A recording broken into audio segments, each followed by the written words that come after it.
Aujourd'hui, on va parler des premiers pistolets semi-automatiques.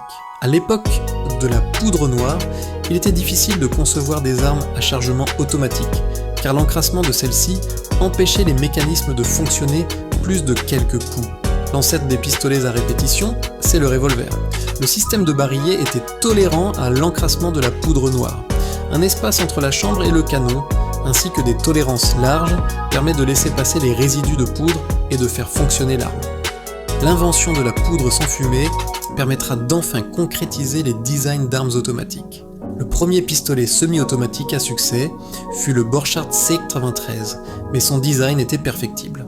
C'est George Luger qui l'améliore en créant le Luger Parabellum, ou P08 qui fut adopté par l'armée allemande. De l'autre côté de l'Atlantique, un inventeur de génie conçoit son premier pistolet semi-automatique. C'est John Moses Browning. Il le conçut vers 1896 et le perfectionna jusqu'en 1900. Voici le Browning 1900, adopté par l'armée belge. Ancêtre de beaucoup de pistolets de petit calibre à culasse non calée. John créa aussi le Colt 1900, grand frère du légendaire Colt 1911, ancêtre de la plupart des pistolets semi-automatiques modernes avec son verrouillage par canon basculant.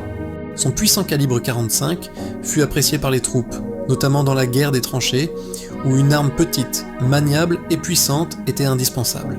En 1980, Gaston Glock inventa le Glock 17, un pistolet à carcasse en polymère avec un percuteur lancé. C'est le début de l'ère des pistolets polymères de grande capacité. Aujourd'hui, la plupart des pistolets semi-automatiques sont des descendants des pistolets de John Moses Browning. Le Browning 1900 pour les petits calibres à culasse non calée et le Colt 1911 pour les pistolets à verrouillage par canon basculant. Si t'as aimé cette vidéo, mets un j'aime et abonne-toi pour plus d'histoires sur les armes.